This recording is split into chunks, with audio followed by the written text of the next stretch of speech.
I think you're using the word maturity in light of having experiences rather than what it really means. I think true maturity is demonstrating the heart and love of God in the place of engaging heaven.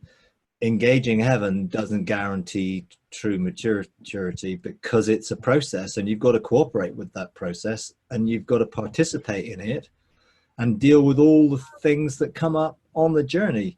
And you can be, in a sense, operating in levels, some levels of authority in the realms of heaven, but that isn't a guarantee.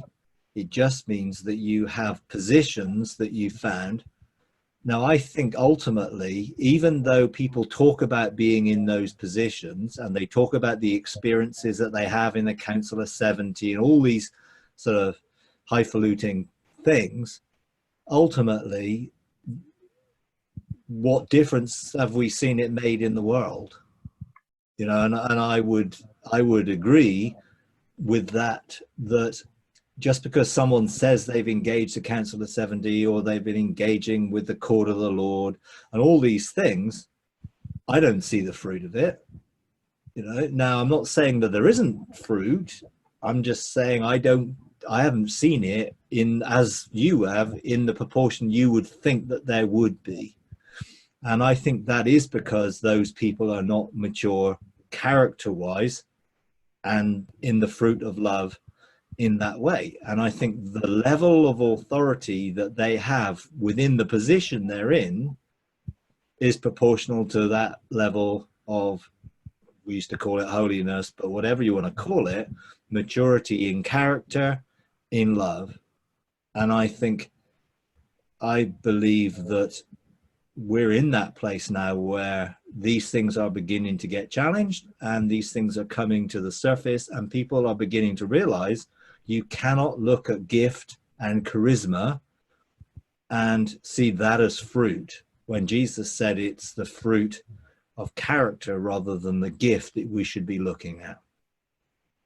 And ultimately, you'd want both. You want people to be in their positions in the realms of heaven in various places, engaging there, whether they're engaging as chancellors or scribes or legislators or whatever function. You'd want the fruit of character to go with it, because I think that is what gives you the authority, not just the position. The position is assigned to you. Authority comes out of character and fruit. And if people are not going to operate in unconditional love, then they're not operating in the precepts and statutes and laws of God. And therefore, you're not going to see whatever they're saying they're doing, is it having any effect when everything else recognizes fruit of character? And the angelic realm recognizes fruit of character. They're not taken in by people, saying whatever they want to say. They see the reality of it. They see the fruit of it, and the world sees the fruit of it.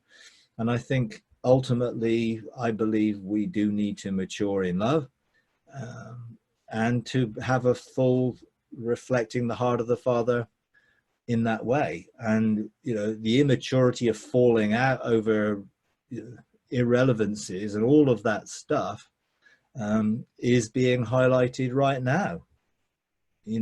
People drawing lines and hard, fast lines of over doctrine and theology, and all of those things are, for me, an illustration of a lack of maturity in love.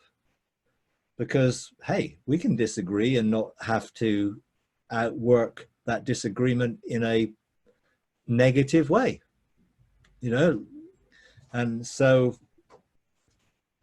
it isn't as straightforward as just because someone's got a position, that position yields authority through character. And that takes time and willingness to embrace the process.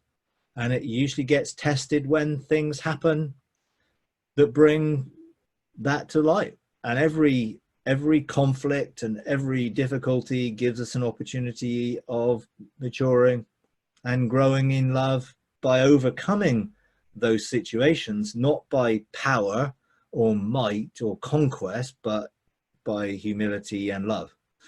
And I think we're in that place where I think people are beginning to realize that, and not just get caught out by the charisma or the gift or knowledge, be it high powered knowledge, but I think we've got to see the reality of it, and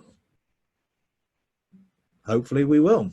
But we're only responsible for us, of course, so we've got to look at us first before we start looking anywhere else. Take the log out of your own eye before you look at the speck in someone else's.